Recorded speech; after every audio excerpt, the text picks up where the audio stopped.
The one thing that I kind of miss about the classic kind of conferences is just those kind of blunders. But have you ever heard of a game called Crimson Dragon? No. Exactly. Yeah, because it didn't do too well. But because of this conference, though, I remember it because they started showing the video and there was no audio whatsoever. And you're watching this silent video and you're like, oh no. Because can you imagine you get to finally show off your game and you're having an audio issue like this? Like yes. That would be so fucking terrible. Oh, wouldn't it? And so everyone's watching it. And then suddenly you just hear him from the audience. You hear, pew, pew, pew, pew, pew, pew, pew, pew. and then suddenly people come in and like, pew, boom, boom, pew, pew, boom, boom. I need to find this video. Everyone starts adding in to the audio. The sound effects. Yeah, they're throwing in their own sound effects for this. And then there was a huge explosion and one man stands up in the crowd there and he just goes, boom! And it was my favorite part of the entire conference. I loved it so much. It was great. And it's cool. Because that's the neat thing about in-person conferences is that because gaming there's always been a sense of community in gaming, and it is interaction, especially. Yeah, and there's no better place to see it on display than at conferences. So what I'm wanting to talk about here is just how the conferences, like what the conferences that we're used to, so E3, Gamescom, Tokyo Game Show, all of those there. Right. Right now, I mean, we're in a world where they can't exist. And so in a world where E3 no longer exists. Yeah, well, felt like we've been living in that for a little bit now. And the deodorant stock continues to tumble.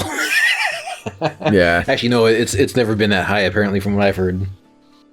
The deodorant stock? Yeah, they say that if you go to why are you looking into that? No, they say that. I wonder how Axe is doing these days. Let's take a look. Seriously, because they say that if you go to like these E3 things, there's just a lot of people who don't wear antiperspirant and deodorant.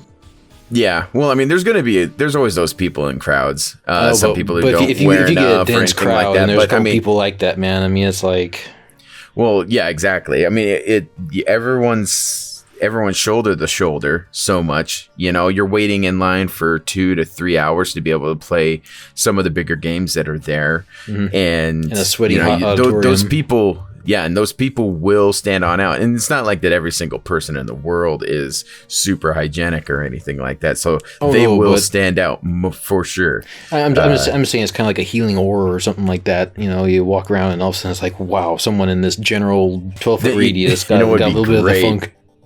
You'd be great is if you could be able to spot those people on out, and you'll just have like some of those deodorant people, like people from like Axe, exactly, like somebody's dressed up as like some Axe like superhero if they were part of the Marvel universe, and then just goes on over and just hoses them with Axe and such. Like, can you imagine how many people would be like, you know what, Axe not so bad anymore? Axe, that might work. Axe Man and his sidekick Mace Boy. Get both of them. So yeah, be worse than those perfume counter ladies spraying you in the face. Yeah. Hey, they're doing a public service though. No, that'd be point taken. Yeah. So yeah, that'd be kind of fun. I'd sign up for that. I wonder if those COVID masks will protect against BO. No, it just traps it in there once the smell gets in. You're tasting it then at that point. It's all hot and sweaty under the mask. It just sticks to your face. Exactly.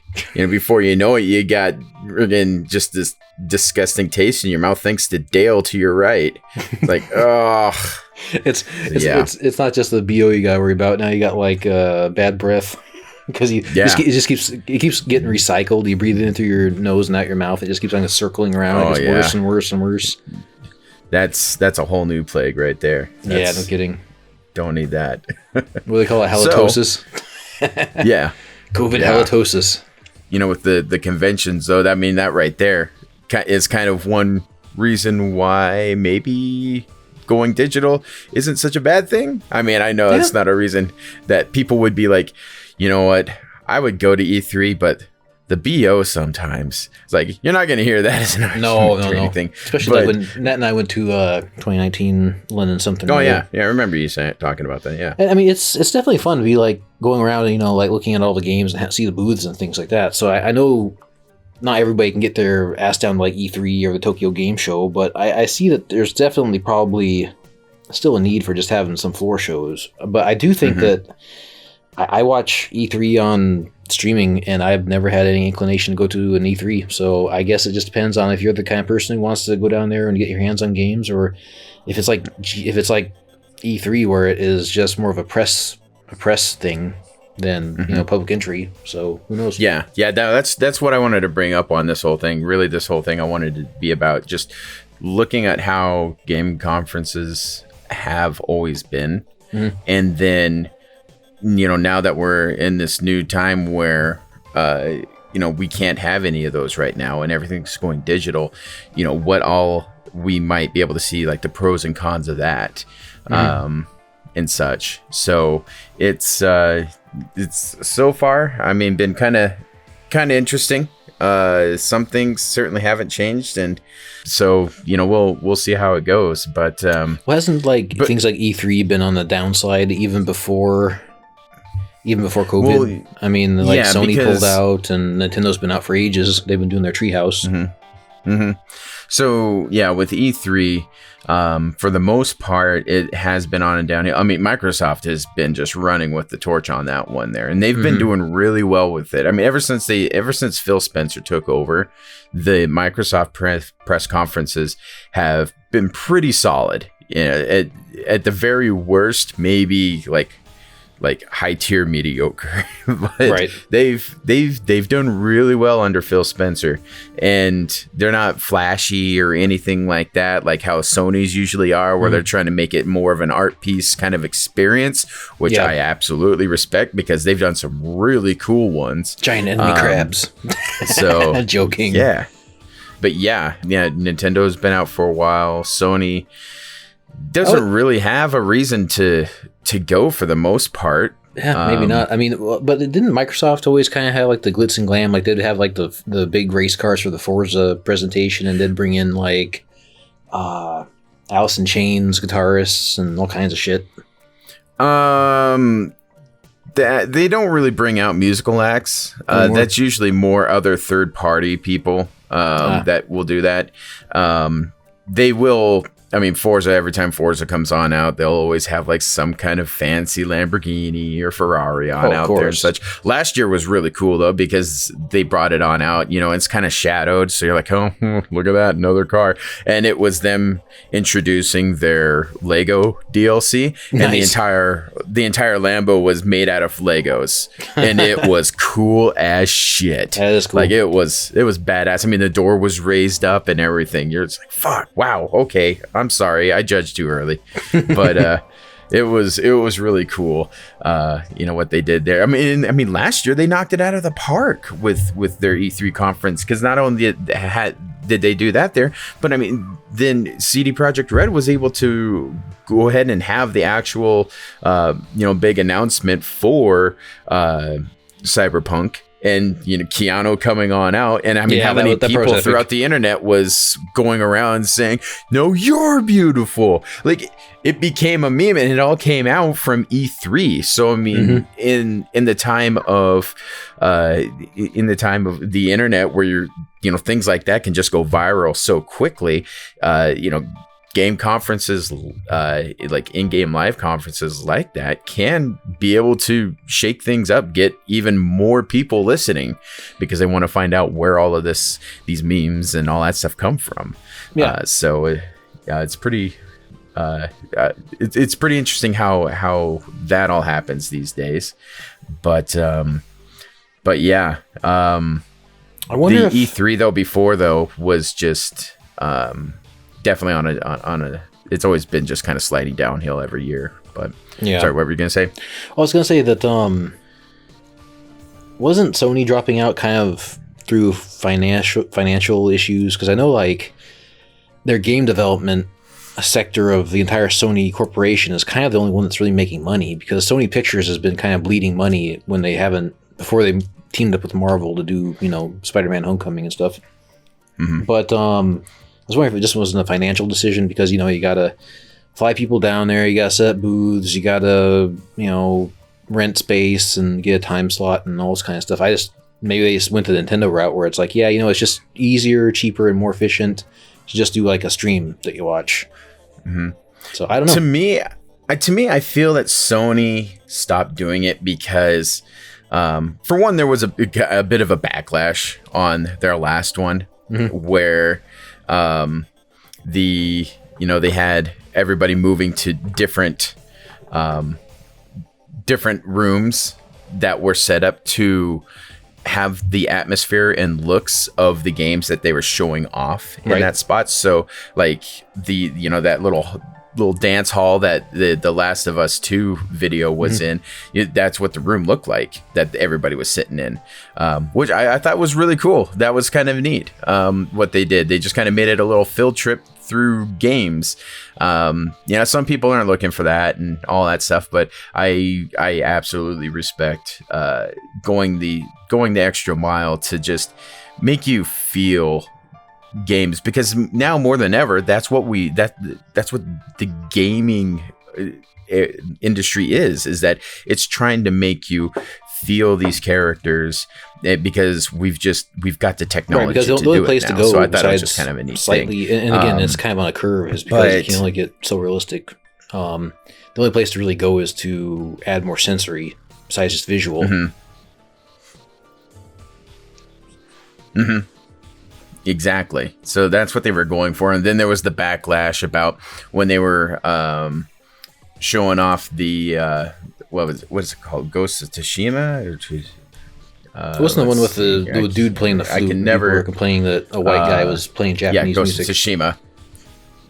Oh, give me a break. Yeah, white guy's playing the flute and everything. And when it's like one six. of the, it was because he is one of the very few people in the world who are, that is able to play that instrument at that level. Like he is like the top tier person to be doing that. So then everyone's just like, exactly. Oh, well, look at this. It's not about the person or skill. It's about shut up. Fuck off. It has to get isn't that kind of sliding the opposite direction we've been trying to go for the last 30 years or 40, 50 years?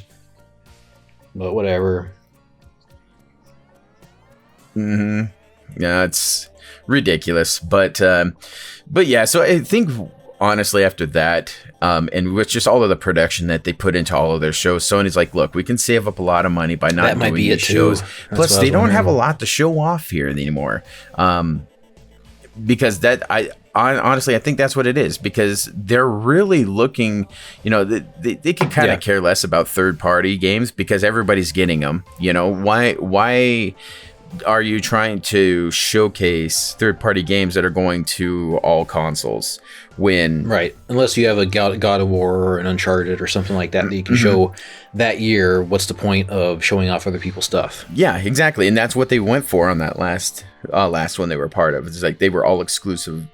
all exclusive games that they were showing off there. So plus, aren't people also foaming at the mouth for that PlayStation 5? And I remember there was a video where they're going to premiere some of the PlayStation 5, but it was just a massive hour-long spec sheet. Oh yeah, that state of play. Yep, that's the one. Yeah, the state of play there. They got a state of play coming on up here. I think it's tomorrow. No, it's on Thursday. That it's coming on up. That's going to be showing off Ghost of Tsushima. Nice. So I'm really excited about that because that game looks good. We'll I want to chat about some of these games that's coming on up, or that they're going to be showing off here later on. But I'm hoping at least to get me personally to care more about these conferences and things is kind of nice to see more than just like trailers, like CGI trailers, to see like gameplay. I know people are up in arms about Assassin's Creed Valhalla, but if you, I don't know, I just miss seeing what the game actually looks like. Yeah, that's something I want to touch on here a little bit too, because you've got with the old style with the conferences showing everything off in person, being able to play and experience these games and being able to be able to tell the difference about what you've seen on screen at the conference and what you're playing if they have that game there. So, think of the difference on how, being able to play when Watch Dogs was shown off originally versus playing it there at the conference and such as well. If you were able to, you'd be able to actually discern the difference between it all.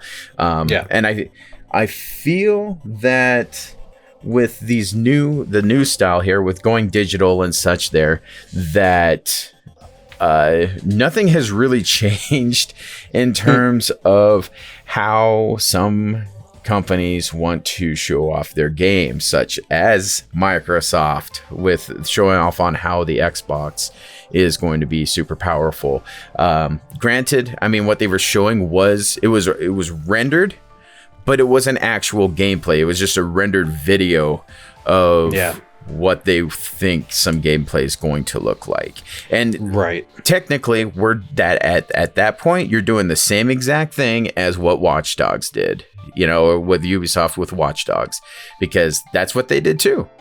And so, they came on out and said, hey, look, we messed up. That's our bad and everything. But it's like, I don't know. It's a tough spot because you want to show off how powerful your console is, and that's a way to do it, I guess. But it's a little deceiving, and so I remember, was it the last Uncharted game where they tried to show it like in real time, showing graphics and stuff, and like the character wouldn't move? No, they had. So I could see him from a perspective of trying to make sure nothing fucks up, just to show some pre-rendered gameplay. But at the same time, I mean, I like knowing that what you see on the screen is actually what you're gonna get. Yeah. So, no, and I mean the thing is though is that, I mean, this was the video that they were showing was one of a game that it's not even around right now. So that's just kind of I don't know. At least with what they do, that's what I actually really respect about some people doing the actual gameplay reveal live. Because you might have an issue with like with what happened with Uncharted, or there was the Little Big Planet 3, I think it was, that happened where one person could not handle the controls and be able to use it so the rest of the party could move on and solve the puzzle. So they were just stuck for a while, and everyone's just like, ooh. But some cringe moments by people who can't play games, and us, or me and Nat at least. But I mean, you're seeing what the game is though, and a game, I like seeing those little faults because it's actually somebody playing a game, so you're kind of you're seeing how it's going to react to you playing the game. I mean, who says that you're not going to be as good as them? So exactly. So I like that there's just a level of honesty into it that I appreciate. But the one thing that I kind of miss about the classic kind of conferences is just those kind of blunders, because I'll always remember one for, I think it was an Xbox or PlayStation, one of them, and it was a game, and to this day I will never I would not know this game unless this happened. But have you ever heard of a game called Crimson Dragon? No. Exactly. Yeah, because it didn't do too well. But because of this conference, though, I remember it because they started showing the video. And it was a Panzer Dragoon kind of game, just you're on rails and you're shooting everything. I wasn't a big fan of Panzer Dragoon, but whatever. Sorry, Shin. But yeah, but the gameplay was just up there, and there was no audio whatsoever, and the camera was focused it wasn't showing the entire screen. You could just see it was behind the crowd, and then you could see the screen in front of the crowd and such, so you can get a full view of what the conference looked like. And you're watching this silent video, and you're like, oh no, because can you imagine you get to finally show off your game and you're having an audio issue like this? Like yes. That would be so fucking terrible. Wouldn't it? And so everyone's watching it, and then suddenly you just hear him from the audience. You hear pew pew pew pew pew pew pew pew, and then suddenly people coming in like pew boom boom pew pew boom boom. I need to find this video. Everyone starts adding in to the audio. The sound effects. Yeah, they're throwing in their own sound effects for this. And then there was a huge explosion, and one man stands up in the crowd there, and he just goes boom. And it was my favorite part of the entire conference. I loved it so much. It was great. And it's cool. Because that's the neat thing about in-person conferences is that because gaming there's always been a sense of community in gaming, and it is interaction, especially. Yeah, and there's no better place to see it on display than at conferences, because not only do you have being able to play games and talk to fellow people and about game experiences and such, but then you've got the cosplayers, and just the entire place is just electric with passion. And it's just I don't know, with the digital version of things, you just don't get that. It feels kind of like a shell of itself. Yeah, it's kind of like co-op. I mean, remember how you used to get friends together and they all sit on the couch and play games and pass the controller, or do 4-way split screen on a 21-inch square monitor and squint to see what the fuck's going on, and look at other people's screens and figure out where they're at and kill them. But you lose that. You're right. You lose that sense of community that is developed through conferences and whatnot. And when you make it digital and online only, it's so impersonal. Yeah. Exactly. It's just it's tough. And I feel that E3 would have struggled this year anyways if it wasn't for COVID. Just because it's just been such some of the bigger players are just most of the bigger players are just leaving, and then Devolver Digital taking the piss out of everyone else. Yeah. I mean, they're amazing. Yeah. Yeah, I mean, the Devolver they don't need a conference. I don't really think they do an in-person conference at all. It's just all it is just something they film.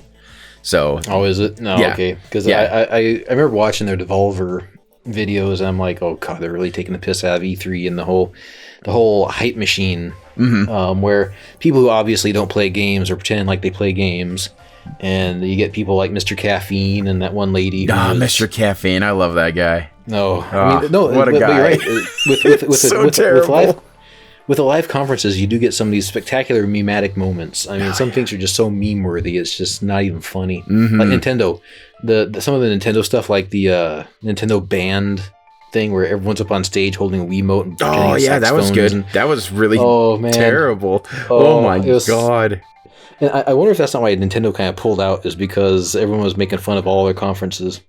Yeah. Course, actually, I take it back. They still make fun of all their conferences, even the treehouses. Yeah. But, with doing that, I mean, doing those kind of shows, I'm sure that they work fine if it's over at like Tokyo Game Show and whatnot. But when you bring that kind of show on over to Western audiences, it's going to be a little different, because we're not all about that kind of weird, corny shit, Yeah.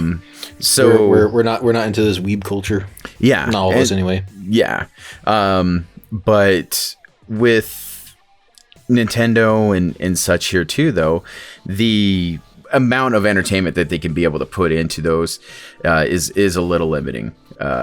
There's just not a lot there. The language barrier for developers who really actually want to talk about their game can be a little tough. and explaining to Western audiences. So you feel like you don't get a whole lot. You know, all you really get from the video game they're talking about is when they show off the video game. So that can be a little tough. But then you have fantastic moments when Reggie Fils-Aimé comes on out and just, I mean, I'm like, my name's Reggie. I'm all about taking names and kicking ass. Yeah, holy shit! Names. It's like, wow. Okay, Nintendo's got something going on here. I mean, Reggie was fantastic. Like, I loved Reggie. There's definitely some really really charismatic characters in these conferences. I remember that one. Who's that one dude from Sony back in the PlayStation 3 era? And can't believe I have to say back in, where he was like a comedian who had a bunch of commercials and shit. Yeah, I can't remember his name off the top of my head there. But yeah, that guy. I mean, why don't, you know, with the PS5, bring him back, please? Like, yeah, just he could just do more of his deadpan comedy. It was great. Oh, he was fantastic in those commercials, and you know, it just kind of the same, you know, kind of a callback kind of thing, like how you know, with the guy that was from Verizon now doing things for I can't remember what the Sprint, Verizon, I think. or I mean, yeah, Sprint. It was always Sprint, wasn't it? No, it was Verizon that he was with before, and then now he came back with Sprint. Really? But yes, but he's you know, still kind of doing the same things, but it's still a callback thing though, and it works really well for him for commercials. Well, you know, the weirdest callback I saw recently is, you know, the What's That guys from like 20 years ago. Yeah, they did a new commercial about like social distancing. Oh, really? Hey B, what you up doing? I'm just social distancing. What about you? What's up? And it's like, Nat looked at me and was like, "What the hell was that shit?" I'm like, "You're too young to understand. You wouldn't get it." Yeah, that wasn't amusing even when it came out. That was the worst. No. Oh my god. At least bring back the Budweiser frogs. No, don't do that either. Please don't. Just leave it all in the past. I just couldn't stand Budweiser commercials. Those were the worst. Ugh. Oh no, there's some gems with the Budweiser commercials. I don't know about that, man. No, you're one of those people that just always cries at the Super Bowl commercials, because those are the Budweiser commercials that are at least decent. I don't know the Clydesdale ones. Clydesdale, and there's a dog, and they haven't seen each other in forever. It's like, oh Jesus, get this shit out of here, man! I'm here to watch fucking football. But whatever. But yeah, you know, with the digital version. So what you're really saying is that the Budweiser frogs ushered in the era of Beyonce and these insane halftime shows. Because it got that much further away from football. Yeah, I mean, those halftime shows have always been getting away from football. I mean, some of them are good. I enjoyed them. Nothing in the past 10 years has been good at all. Absolutely not. Jesus Christ, man. This latest one had stripper poles. This latest one wasn't too bad because it was at least themed. That was kind of cool, you know, with Miami and having Latin singers come up and such. And I'm not a big Jennifer Lopez fan, but you know, it was entertaining at least. But it wasn't Coldplay. That's all I care about. It wasn't Coldplay. Jesus fucking Christ. I think everyone's at least happy about that. It's not Coldplay. Yeah, exactly. That was the fucking worst. I've never been so happy to see Beyonce and Bruno Mars take the stage. It's like, thank you for rescuing us from that. The only time in your entire life where you say, "Oh, thank God it's Beyonce." Yeah, it was terrible. You know, and then that was I won't go off on it because then I'll just go off on a fucking tangent about that shit. But if there's any comparisons to E3 and Tokyo Game Show and some of these other conferences, like the Nintendo puppets, I mean, oh my God, what the fuck was that? What the living fuck was that? Seeing Puppet Reggie doing push-ups. Yeah.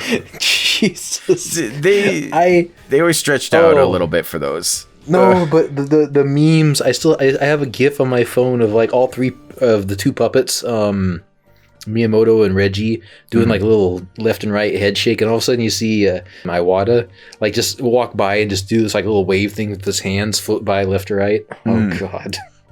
Yeah. Oh my, the memes were amazing. Yeah, but yeah, that's just It doesn't translate. Nintendo, yeah, it doesn't translate, and Nintendo just it's tough for them to be able to figure out what they can, because I mean they're the family friendly people, so there can't be too much shock and awe unless you're going to have Miyamoto jump out on stage again, having the Master Sword and shield and making men cry in the audience. Like that's peak Nintendo at that point, in terms of stage presence and entertainment.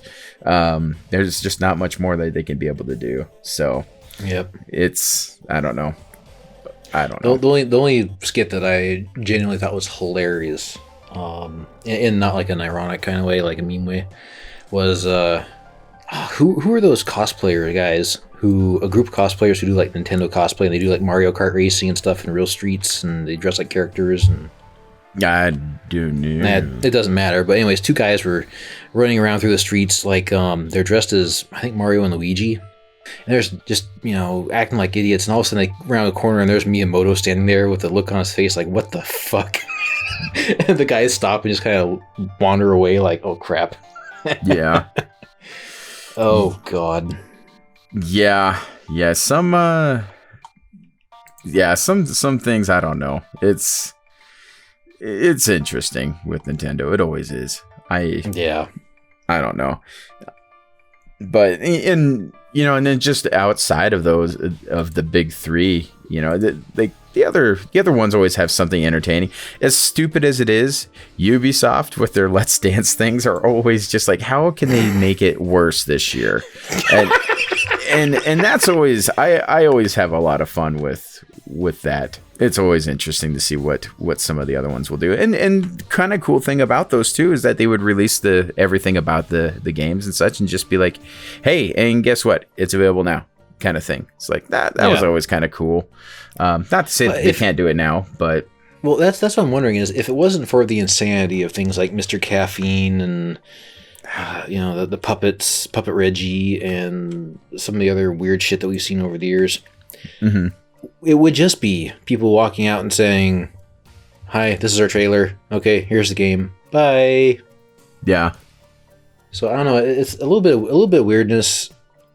It helps it. And I think you only get that with the spontaneity of it being live. Because obviously they wouldn't. You have to test focus the fuck out all the weirdness to know what sticks and what doesn't. Mm-hmm. So I don't know. It's crapshoot.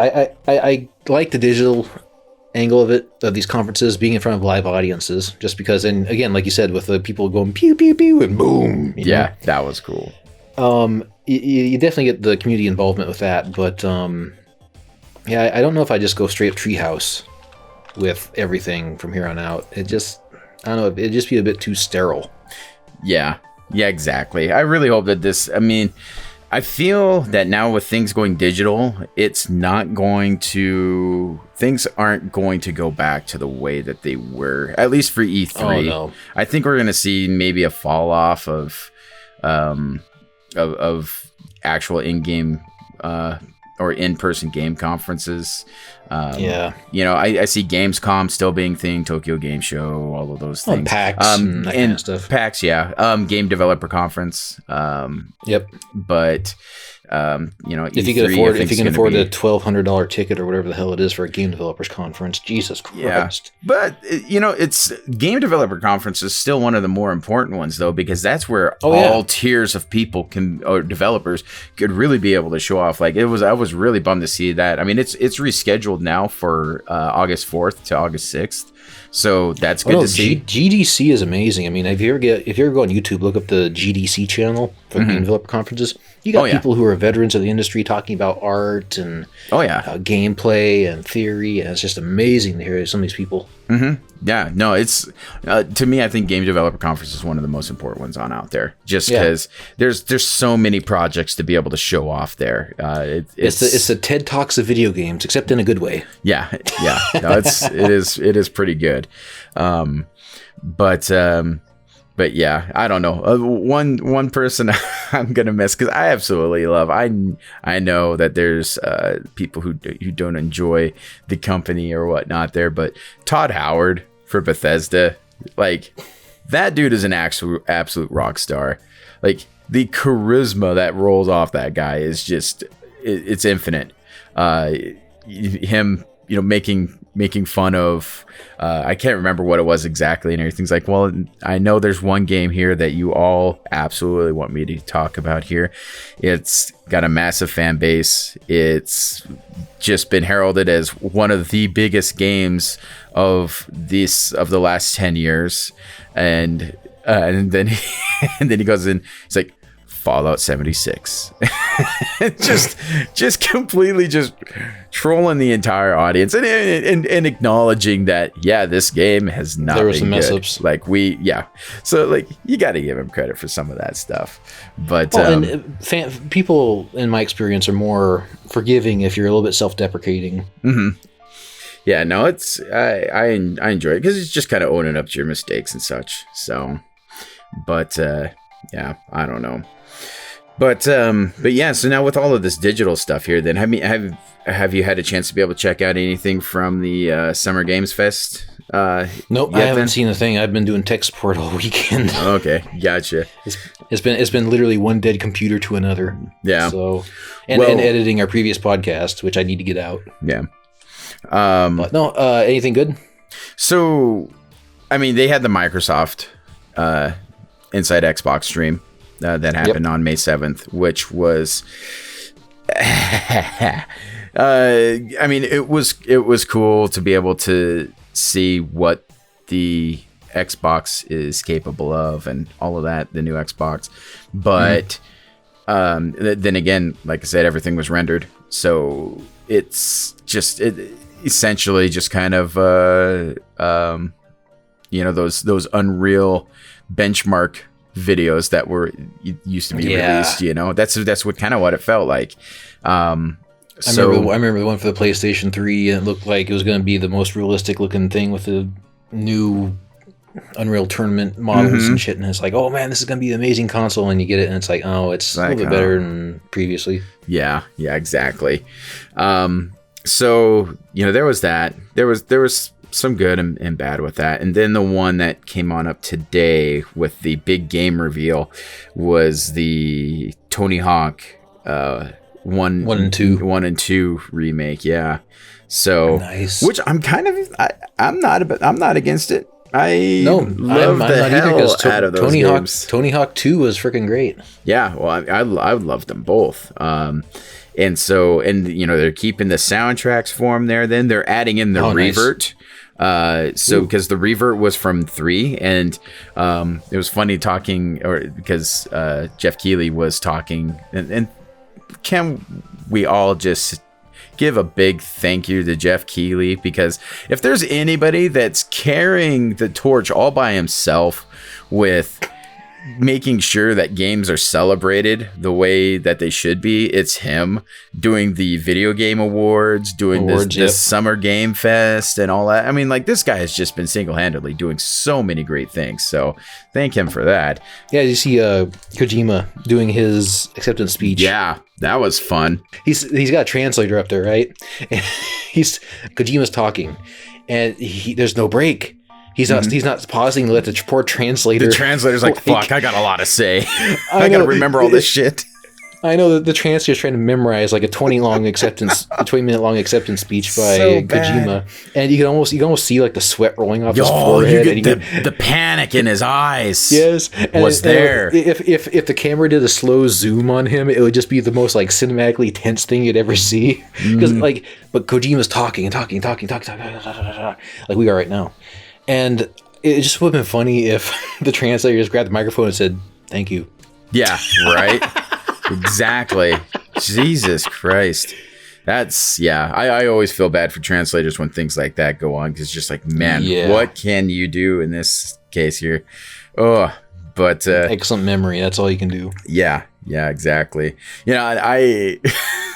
If there's a case, though, to be able to show the greatness of how to be able to handle just something, just absolute craziness on air, on the spot, live, it is when Keighley had to deal with that developer for A Way Out. Did you ever see that? Mm-mm. Dude, You need to go on YouTube and find that and listen, because this dude, it was his passion project. You know, we're going to do this and everything. And so he's talking about the game. And he's like, you can, and it's going to have 2 people, and you have to rely on your friend to be able to help you on out when you know, you've got your back against the wall and you have to work together. So it's going to be so fucking great. And Keighley's just like, oh shit. Like, and then Keighley was just like, well, you know, we really appreciate coming in. And he's like, oh, and then there's going to be some great parts here then too. You know, it's just like when you're developing, man, you don't stop. You don't stop at all. It's just going. Keighley's trying to cut him off, and he's just not having it. Keighley's like the orchestra at the Emmys, you know, trying to, like, the orchestra swells and it's like, get the fuck off the stage, Halle Berry. Oh, and he wasn't going at all. And so then the next year they have him back as kind of a joke and everything. Keighley's just like, all right, I'm going to give you the mic, but when I tell you you're done, you're done. He's like, yeah, I get it. The dude is, I mean, you love the guy though, because he just has so much passion when he's talking about it. And you know, Keighley's respecting it, but this guy is just too excited about everything. Yeah. So he's trying to sell his game he's passionate about, man. You can't really fault him for that. Well, but at the same time, I don't think he's just trying to sell it. He's just trying, he's just excited about it. I mean, there's just passion overflowing. He's excited about it, but he wants you to be excited about it too. So he's like, you can do this and this and this and this, right? Yeah. It was awesome. So yeah, you need to check that out at some point, because that is awesome. It's great. But so now, you know, with Keighley taking over with this digital version of everything, still doing super well with it. I mean, his setup is great. You know, while everybody else is joining in on all that stuff, like today with Tony Hawk being on the stream, it was Tony, and then it was somebody from oh god, who is it? I can't remember the company that's doing the remake, but they had somebody from that company as well talking about it.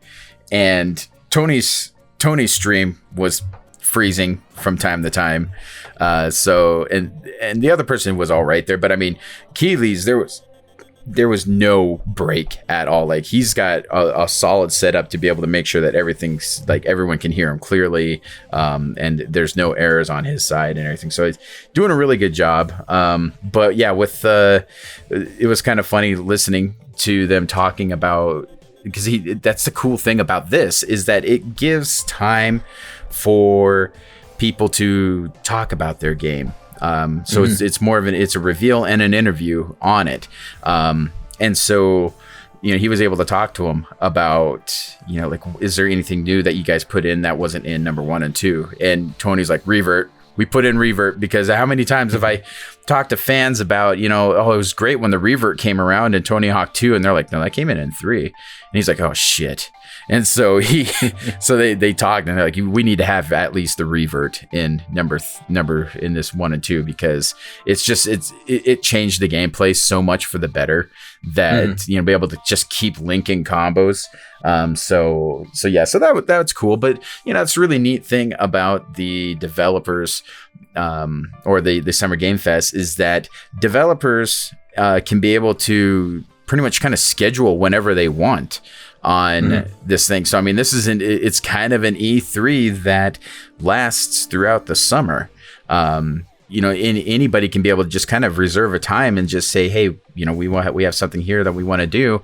And if nobody else signs up for that time, Keighley can be able to take his time and say, hey, I would like to ask you some more questions, and really get down to the bottom of all this here too. You know, really, really help make it so they could sell and explain everything to the audience. And you know, just watching this Tony Hawk thing, that, you know, the game reveal today, I mean, there was, just for that small little thing right there was 36,000 people that tuned in for it. So nice. You know, that's not bad. So people are tuning in, even for you know, as sporadic as the schedule can be for this, people are tuning in for it. So it's really cool to see. Nice. I personally like long format discussions like Joe Rogan and stuff like that, where you can hear people flesh out an idea, flesh out their opinions and stuff like that. Like Joe Rogan's had political figures that I'd never really quite agreed with, but just listen to someone explain their their thoughts and their motives and stuff. You're like, oh, I can actually see where he's coming from. You stop disliking the guy, right? Because you can kind of see, well, I get your thing, and it's great to get long form discussions from like game developers and that kind of thing too. Mm-hmm. So this is an excellent opportunity to get some genuinely good information, but I wonder if like short burst stuff like the 3 or 4 days of E3. The hype and the amount of speculation and all of it just flooding in. I mean, it's not as drawn out and long, so it feels like it feels rarer. It feels more precious. It feels like you got to see everything, and there's just so much shit happening. It's almost like Christmas. You don't want it every day, or at least you don't want it every day for like 2 months. Yeah, exactly. Now E3, there's definitely the hype that comes along with it, and even after it. After all of the hype and after the few days that it goes on, afterwards you're left with a lot of questions still, which kind of adds to the hype for some things. And so that's definitely one thing that you don't get with this. And and I feel that you can maybe if you wanted. If you didn't want to go ahead and have an in-depth discussion about your game or whatever, you don't have to. You're schedule a 10-minute block or something. Yeah, exactly. And so you could still kind of have that, but you're right there though with just having you have to try to consume as much content as you can, because everything's so rapid fire. At those, exactly. With this sugar rush. Mm-hmm, with this, it's more drawn out. There is actual time and to be dedicated to the games and all of that. So it's going to be interesting to see how it goes with all of this, because with Tony Hawk 1 and 2 reveal, I feel that it absolutely benefited from the extra time because it showed off a lot of gameplay. And they talked about all the modes and all the tweaks that they did, because if there is any franchise that fans should be skeptical about returning, it should be that, because after that one that came out like 4 years ago, that was just one of the worst games that's been released this entire console generation. Everyone should would be little weary coming into this, but they were showed off a lot. It looks clean. They talked about how they just really tweaked the controls and how you could be able to use them and all of that there. Then just the crispness and the response of the controls is great, and that's what was really a big problem with the one that came on out. Plus there was a lot of clipping. You try to go for a grind and it wouldn't respond, and just a whole bunch of bullshit. That game was just pure Activision looking for a cash grab, and so I feel this really benefited from that. So that's good, because I feel that a game like this this would be another game that they would throw on out there, and it's like a 45 second to 1 minute little sizzle reel, and then it's on to the next, because they're not going to spend a lot of time to it. They're remastering this, and they probably fuck it up, and people would give the time of day. Exactly. And then it would come on out, and everyone's like, oh, you know what? It's actually not that bad. But right now, everyone looking at it, and they're like, you know what? Not that bad. So it's cool to be able to see that this digital platform is able to give that kind of attention that it wouldn't have been able to get before. So that's really cool. That's definitely a positive side to all of this. But one thing that always irritated me about more of the modern, more recent E3s and things are twofold. One is it's almost all trailer video, meaning here's our cinematic trailer of the cuts and the dramatic music and that kind of thing, and almost all of them have the same beats. Here's something, escalation, then all of a sudden fade to black, and then all of a sudden logo slowly fades in. So the trailer thing, I stopped tuning into E3 just because I got sick and tired of watching the trailers, which you can watch on YouTube whenever you want.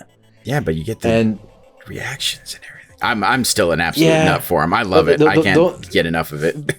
only a few of the reactions were more than the usual clapping and hooting.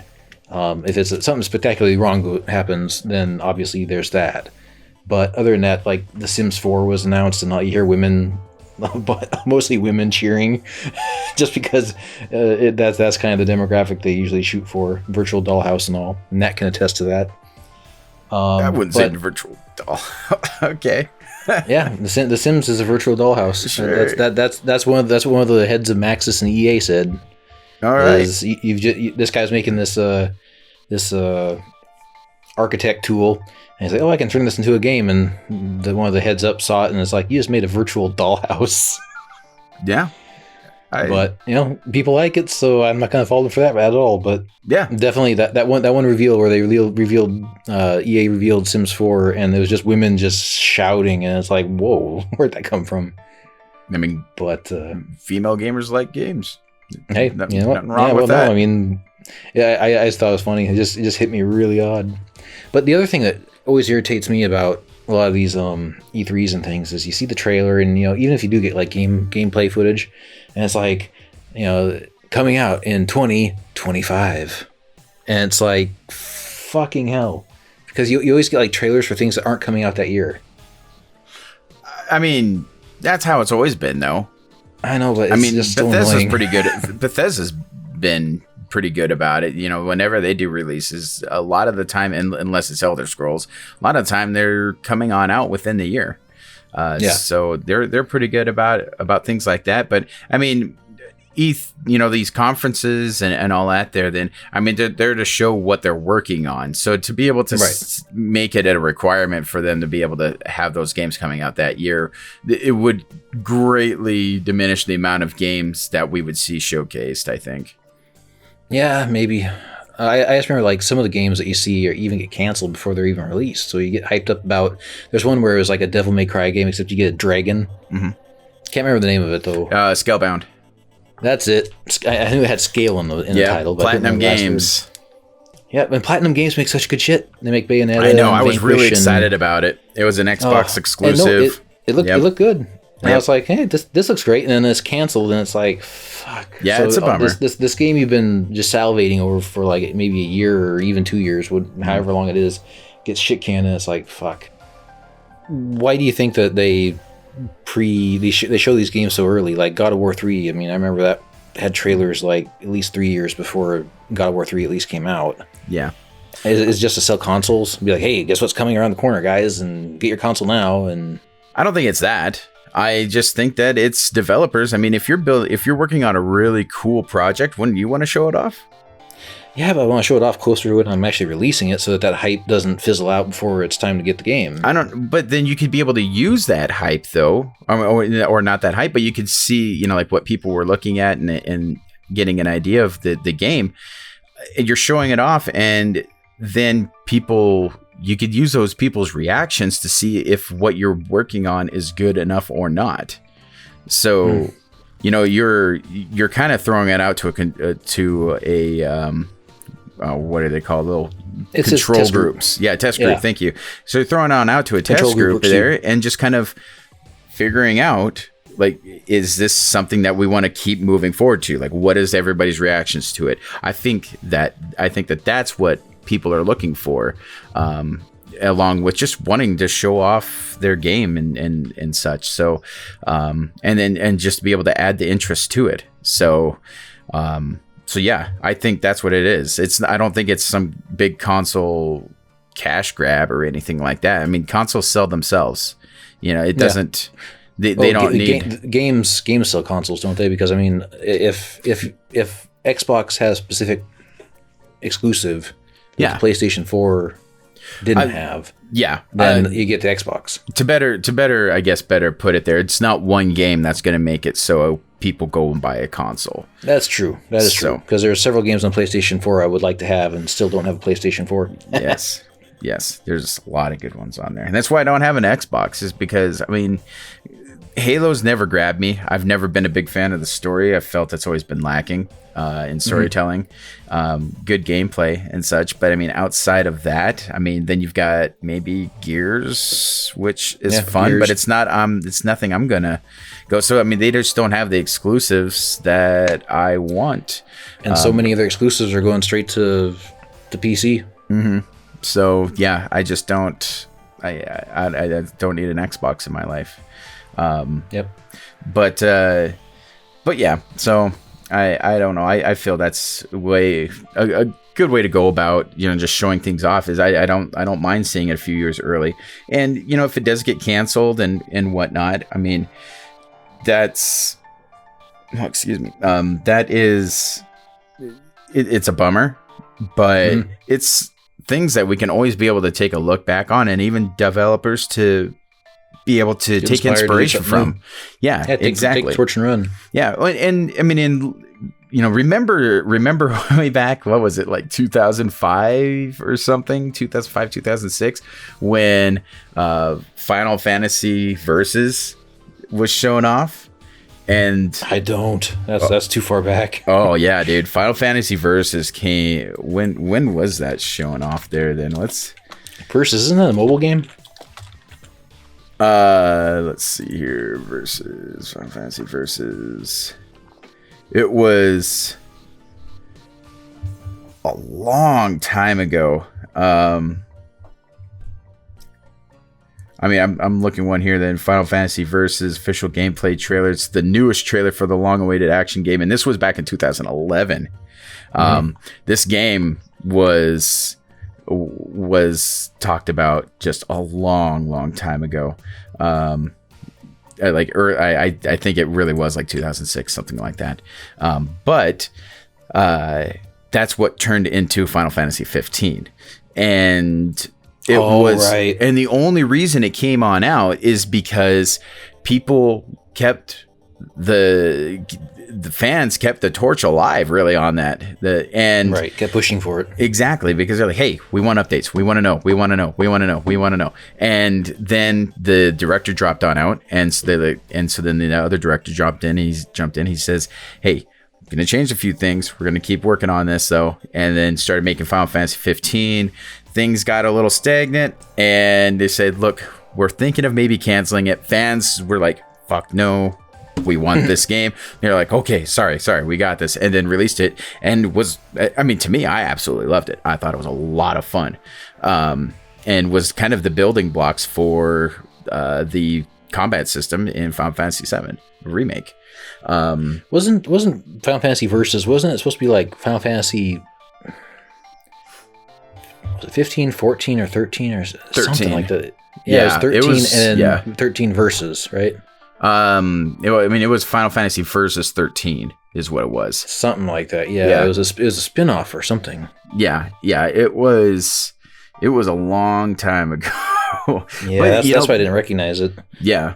But I mean, that's the thing though, is that they showed it off though, and it was the fans that were hyped and kept the hype up. Yeah, exactly. So it's a good thing to me to be able to show things off. Yeah, I'm reading it now. 2006. It was unveiled in 2006. Ages ago. Yeah. So how many years did Final Fantasy 15 actually come out? 15 came out. Let's see here. I think that was 2016, wasn't it? 18. No, it was 2016. Yeah, you're right. Yeah, because Tekken 7 has the Final Fantasy character in it. Yeah. So, but yeah. So I mean, 10 years for that game to come on out. And I mean, it was the same thing with Final Guardian. That was another one. Yep. But stuck in development hell. Yep. So, but just interest. Nuke 'em forever. Interest just keeps it moving, though. So, but yeah. Duke Nukem Forever. I didn't mind Duke Nukem Forever. I had fun with it. I don't give a shit what people say. Again, I had fun. It was fine. I played it all in one sitting. Yeah, it was fun. I liked it. It was just kind of a throwback game, whatever. So just don't go in walking into it with expectations. Yeah, just play it for what it is. But yeah. So, with this, with the digital thing here, then now, like some of the partners here. Here's some of the partners for the Summer Games Fest here. So it's going to be Sony, Microsoft. Now Steam is going to be doing from July 14th to the 19th. They're going to be doing the Steam Game Festival Summer Edition here. So they're going to be... It's all third party then. I mean, Steam doesn't make anything except for the Valve stuff with Half-Life Alyx. Yeah, so it's going to be really interesting to see what that's going to be all about. Maybe they'll do another Steam OS, the Steam machines. Yeah, I don't know, but no, they won't, just because that was a bit of a flop.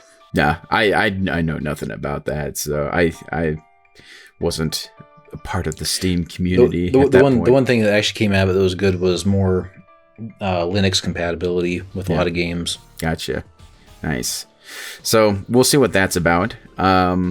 Then Warner Brothers, because Warner Brothers, it's a bummer because they were going to actually have their first stage conference this year at E3. Because I mean they've got some good games under them. I mean their own studios. Yeah, Warner Brothers. I mean that's Mortal Kombat's under Warner Brothers now. And Batman. Injustice. Yeah, Injustice. Yeah. Batman though, there's that heavily rumored Harry Potter RPG that's going to be through Warner Brothers. And I heard Warner Brothers didn't they shit can a Arkham Asylum like Superman game? I don't know. That's what I heard. Is someone's going to make an Arkham Asylum combat like Superman game, and I got the plug pulled. Yeah, I mean probably for the best too. I mean maybe yeah. Right now, Superman punches somebody, kills him. DC is not too hot right now, but I mean I'm sure people would still play it though. I probably would. So I'm not kidding anybody. But yeah, and then also Warner Brothers has Dying Light 2 that they've been talking about for a couple years now. It showed a lot of gameplay of, but it's been on hold indefinitely right now. So don't know what's going on with that, but I hope everything's good because Dying Light was fucking fantastic. And so I would love another Dying Light game. It would be really cool to see expand them on that, on everything there. So here's hoping everything's all right there on that. But then beyond Warner Brothers, you got Square Enix for their Avengers game, probably show off there a bit. That'd be interesting to be able to see what they're doing with that. Riot is going to be doing a little thing there for them too. Probably showing off Valorant when it's done with beta, if it's done by then. Private Division is going to be... I'm guessing they're going to be showing off Disintegration that they showed off last year a little bit, which seems to maybe be pretty cool. I don't know. We'll see. Hopefully we'll see something of that. EA is going to have their own EA Play event on June 11th. So they're just going to have their own little conference through Summer Games Fest. Let's see here. CD Projekt Red, they have a special broadcast coming up on June 11th also. So June 11th is kind of a big day because you got EA Play going on. You have CD Projekt doing a Cyberpunk special broadcast. And then the TechnoCon 2020 is happening that day as well. So Digital Extremes will be showing off more updates for Warframe that day as well as for Warframe fans. Then let's see here. 2K is going to be doing some stuff too. Hopefully to be able to see some of if they are making anything on it now, but they're bringing back some of their sports stuff for football. They said it's not going to be it's going to be non-simulation. So it's not going to be competing with the Madden games because Madden still has all the NFL rights on the names and teams and all that there. So hopefully we can kind of see something come back. XFL. Kind of with like how NFL Blitz was. And come up with some more of an arcadey kind of thing that, I mean, as those games went on, I mean, the arcade sports games went on, some of them were really fucking good. I remember you and I used to rock NBA Jam like all hell. Yeah, exactly. I still play NBA Jam. Yeah, me too. Yeah, so like I would love to see a good return of that kind of football or that kind of sports sport arena, gaming. So yeah, arcade arena. Yeah, so football. here's hoping that we see something of that. I don't know. We'll see. It'll probably be some stuff too. Maybe about one of the last DLCs for Borderlands 3 or something. But yeah, we'll see. Activision is going to be doing something as well. They'll be probably announcing Call of Duty 240. And who knows what else? I don't know. Activision has just been tanking lately, so it'll be interesting to see if they've got anything new, because Activision's doing the new Tony Hawk game. Remaster. Because that's their franchise. That's all. Right. That's all. But I mean, it's already been announced, so I mean, you can't spend too much time on it, because you're just regurgitating everything that's been said today. So they've got nothing to talk about there. They'll probably talk about Call of Duty, about things about with Warzone, which, I mean, have you heard anything on Warzone? Have you been following that? So Warzone, I mean, I've been playing Warzone, and it's fun and such, but it's just been absolutely just filthy with hackers in there. I mean, that gets frustrating. I've been put down by hackers plenty of times in that game, and it's just like, you know, they're shooting through buildings, or they're tracking where you're at through walls, and it's annoying as hell. But usual hacker crap. Yeah, but the big thing, you could point the gun in a completely different direction, they still headshot you. Yeah, exactly. So, but the big thing though about Warzone right now is the size of that fucking game. That game, which they said in a tweet, well, with Warzone, we promise we're not going to go over 175 gigs. Which, holy shit, 175 gigs for a game? That's insanity. People are already complaining about 100 gigs for Final Fantasy VII. Yeah, exactly. But that's not all, though, because Warzone isn't 175 at max. It's already at 185. These people, whenever they're building something, I mean, like, they're stacking everything on top of each other, and because I think they're not doing anything with they're just creating all new assets on everything, so it's continually just stacking all of this stuff on top of each other. You know, you've got there's something like with Overwatch, which has been out for nearly 4 years now, and has had new maps, new characters, new gameplay, or new my goodness, new different kind of games to be able to play in there, you know, with deathmatch and all of that. And the file size of that game has gone up like maybe 8 gigs over 4 years.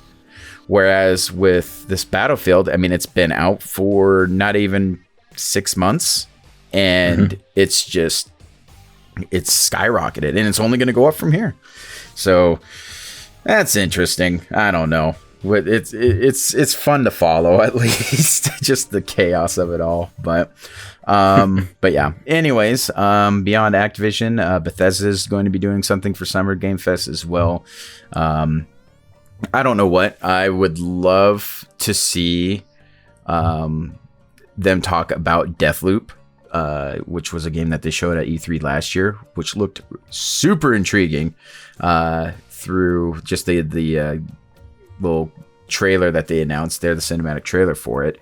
So I hope they show off something of that there then, but I expect a lot of just Elder Scrolls Online updates and such, so we'll see. Yeah. Blizzard's going to be doing something as well. Hopefully be able to see some more on Diablo 3. Not expecting to, but I would love it. Or not 3, sorry. 4. I was going to say 3. Yeah, 3. 4, yeah. There you go. I mean, they're still doing stuff for 3, so whatever. But I'm hoping they announce it. I'm hoping they announce that they fix Warcraft 3. Oh, yeah. I mean, I've never been a Warcraft fan. Out of me. I've never been a Warcraft fan, so well, no, it's just that one day I had the classic Warcraft, and I had it installed, and all of a sudden one day I get a 27 gigabyte update, and it's like, what the fuck? Yeah, good times. And they completely ruined the original game. Yeah.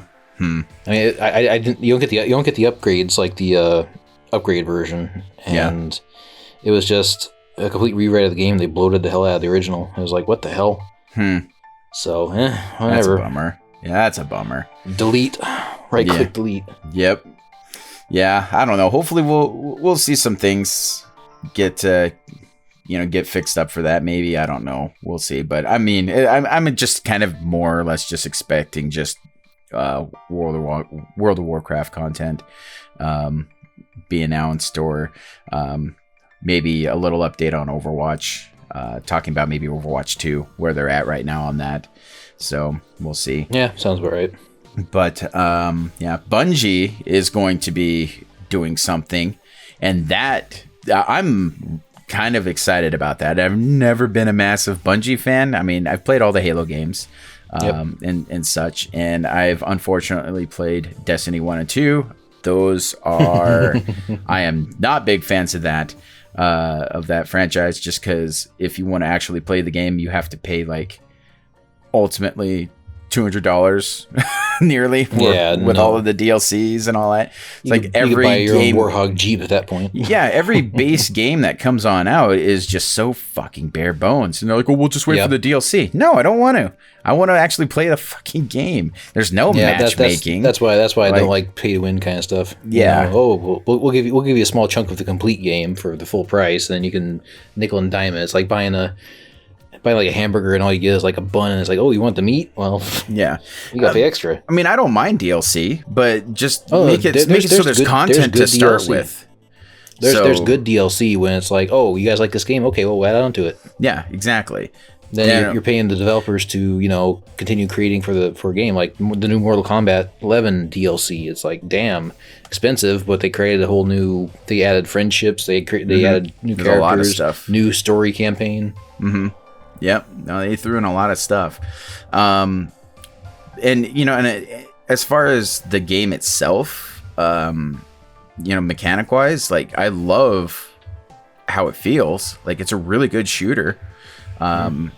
And I want to like each one that I play, but I can't, because when I buy it, when it first comes on out, there's just such a lack of things to do. And I'm like, cool.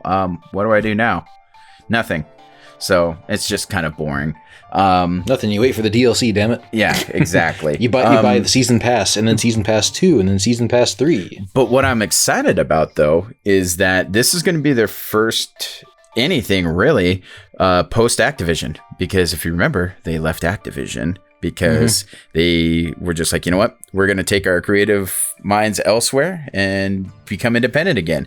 So it's going to be really neat to see if they decide to do anything different, or if they come up with a different game, or if they have different ideas on what they're going to expand on Destiny. So I'm really excited to see what they'll do, because they keep the Destiny franchise. That's not an IP for Activision. So it'll be really cool to see what happens here with Bungie. I'm really excited about it. That's probably the one I'm looking forward to most, which is odd because it's not a company that I really play all of their games too often. So I'm really excited. That's going to be fun just to see. Let's see here. Digital Extremes, like I said, they're going to be doing their own thing for Warframe.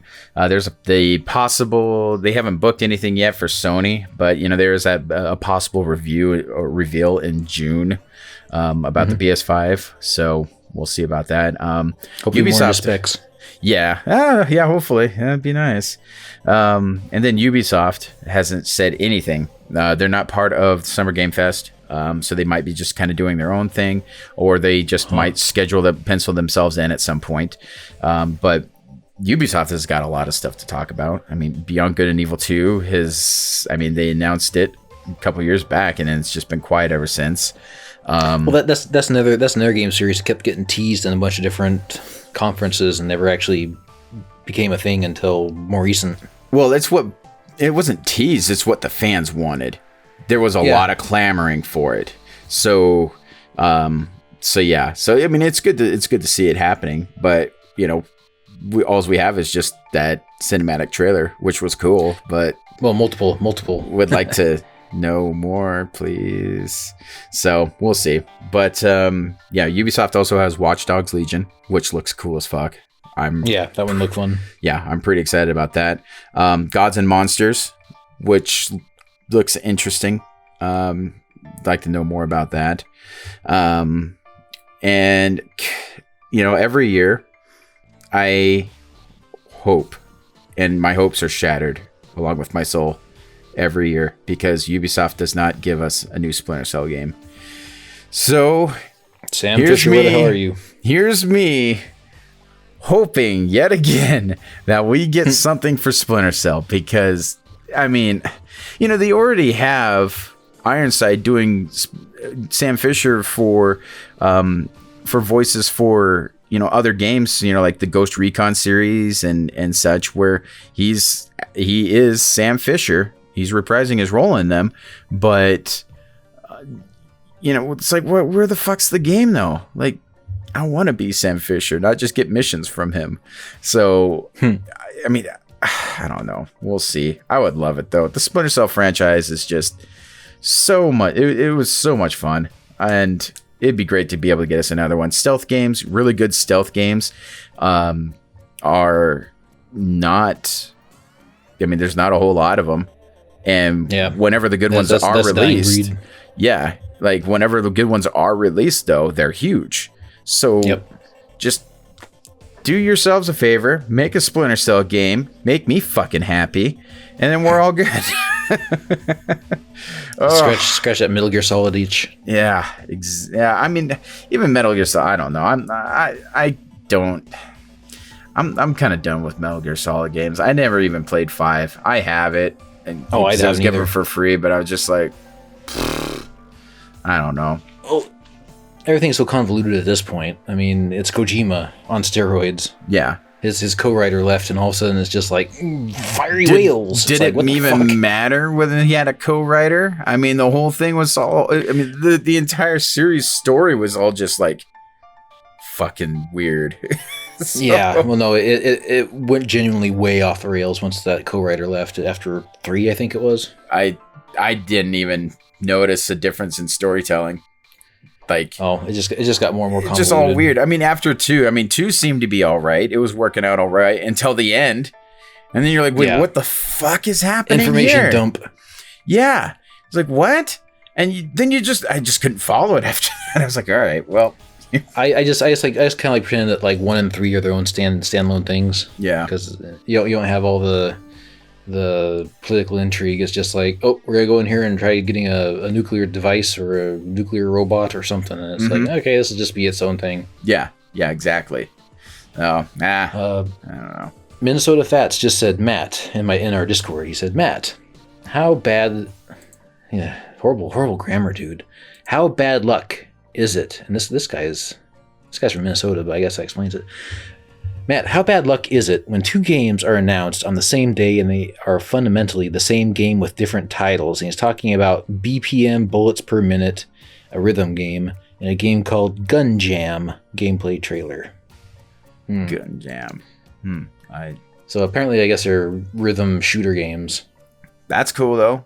It's kind of been a thing lately. Here's some of those coming on. I saw one a couple days ago or a few days ago about it. That was something like that, but I don't know.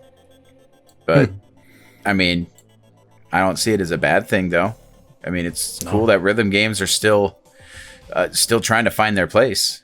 No, I mean, there's plenty of places for them. Like, I like Crypt of the Necrodancer. Thought that was that's a good one. That's a lot of fun. Rogue dungeon crawler game, and you do it to a beat. It's fun as hell. Yeah, that's a lot of fun. That's a good one. I mean, in VR, rhythm games are a fucking blast. The dual saber thing.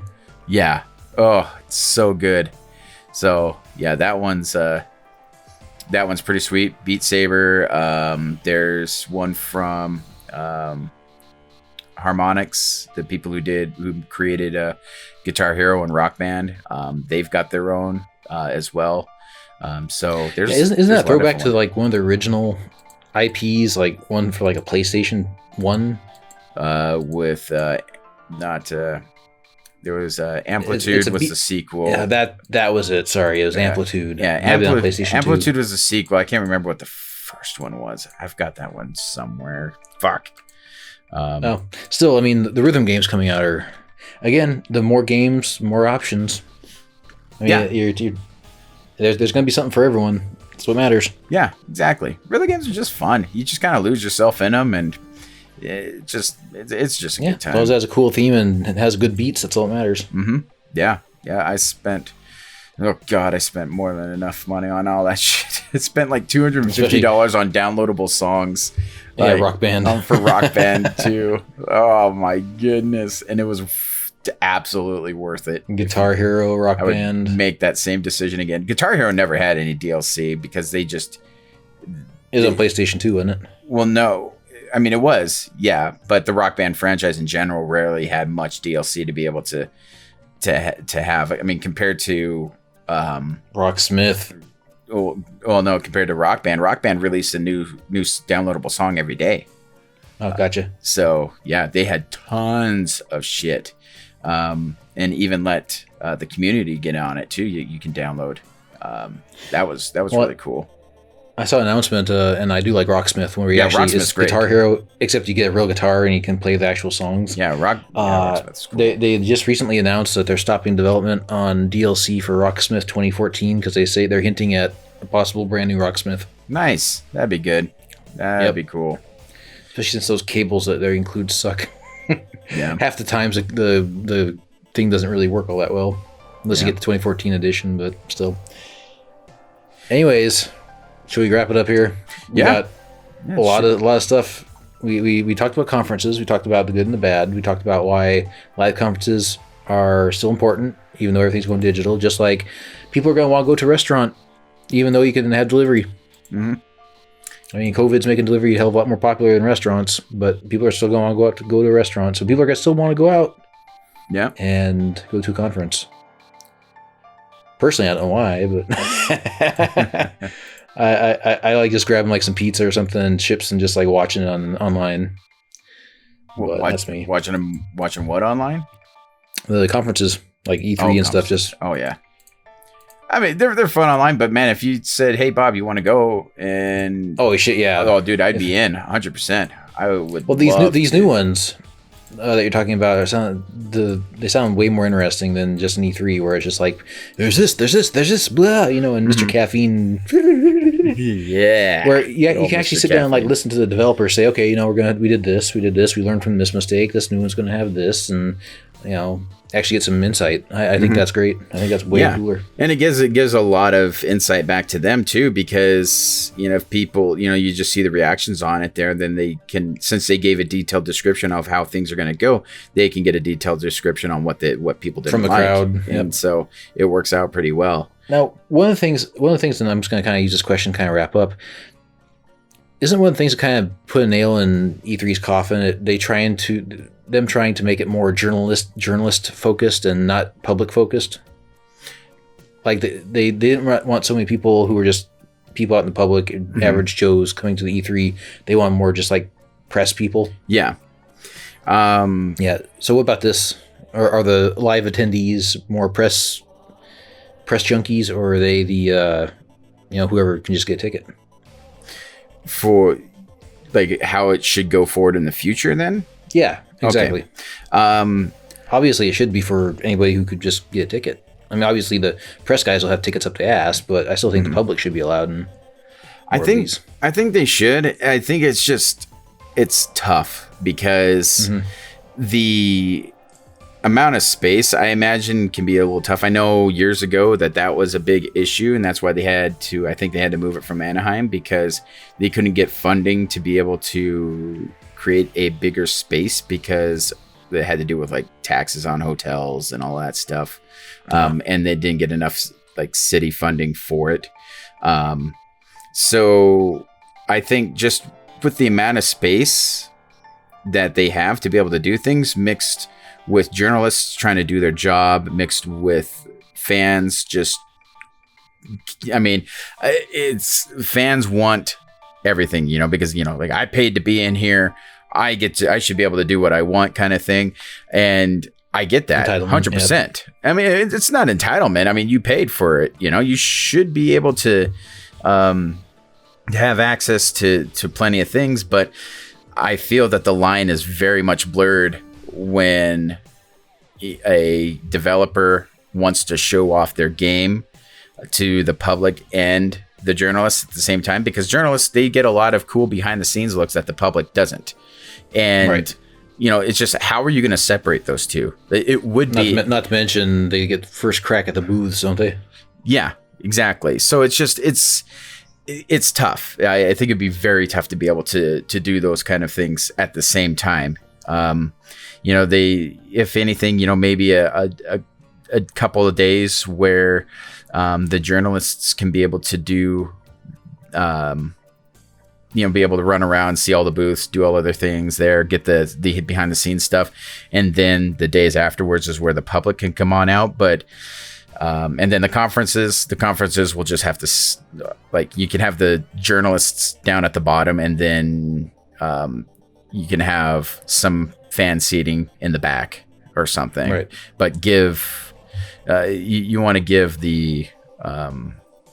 make it so that the journalists are still the important part of it, because that's what it's there for.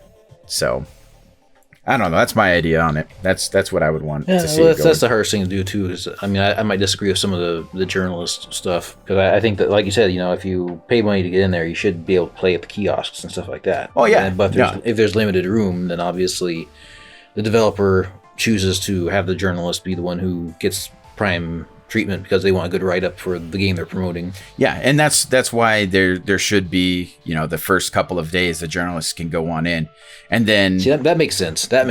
Yeah, have the journalists first crack, and then after that, let it extend out a day or two, and then let the public go in there and just have at. Mm-hmm. Exactly, because then it gives enough time. 2 days should give enough time for everybody to be able to, have enough time to be able to check everything reasonable out. Access. Maybe 3. I don't know. I mean, I have no idea how many people and what a journalist's job is and such. But there's a lot of outside of journalists. There's a lot of YouTube groups and personalities, influencers that are invited to the event as well, and so they get to be able to play games. Some of them have them set up pretty well. Ubisoft usually does a really good job where they already have the recording equipment and everything all set up. All they have to do is just go ahead and bring their own USB, and then they just transfer everything on over to that and then just move on. Nice. So it's just really fast. They do a really good job with everything. Makes sense. So otherwise you got to worry about people setting their shit up. Yeah. So then you just have them playing those games and doing all the recordings and all that stuff. And then after the 2 to 3 days, just take it all off, and then it's there for the public.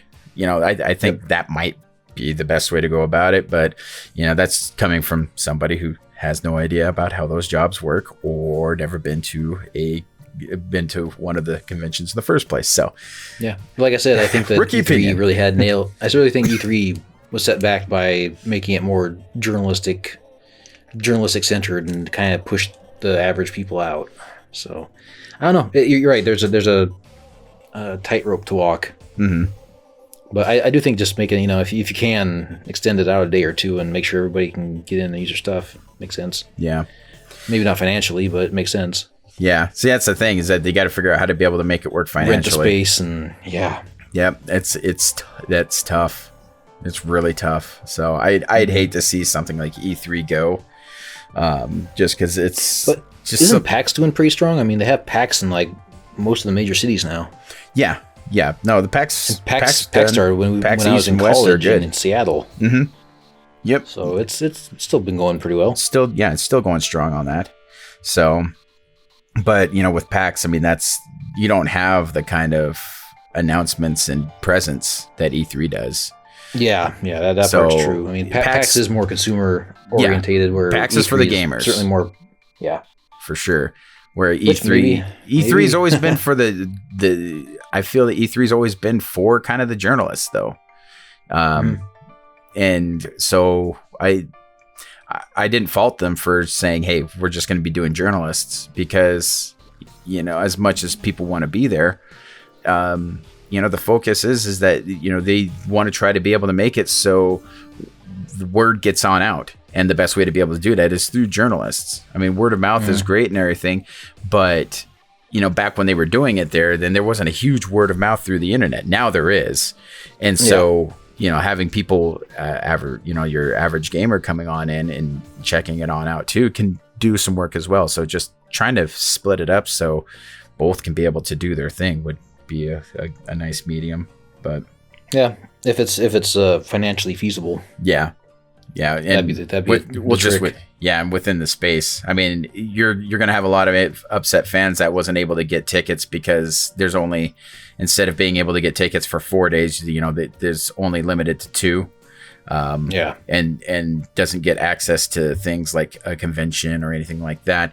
The big E3 and Sony and Microsoft announcements. Yeah, those would be press only. I imagine they wouldn't want to do it twice. Exactly. Yeah, and I don't blame them because if you go to E3, go there for the cool booths and all that and the experience and the games, play the games, and that should be enough. I mean, that's what get your hands on the games. That's what you're there for, is to play the damn games. Mm-hmm. It's the only reason why Nat managed to drag me to that London Expo is because they had shit to play. I'm like, oh crap, I can play Valfaris and I can play Blasphemous and all these other cool games, and it's like, man, this is sweet. I had a great time. Yeah. So I don't know. We'll see. We'll see next year. It'll be interesting. As usual, we'll have suggestions but no answers. Yep, exactly. But until then, though, we at least got a cool new format to be able to take a look at everything and see if it sticks. It's definitely friendly to, developers of any tier, AAA or lower. Indie. Yeah, and so. We've only got a few things really that are set in stone right now. I know they've got something else coming on up tomorrow. I can't remember what it is, but it's fun though to be able to just kind of keep up to date, and people are tuning in. So it's interesting. We'll see if it sticks or not. So I think there'll be fans of both sides.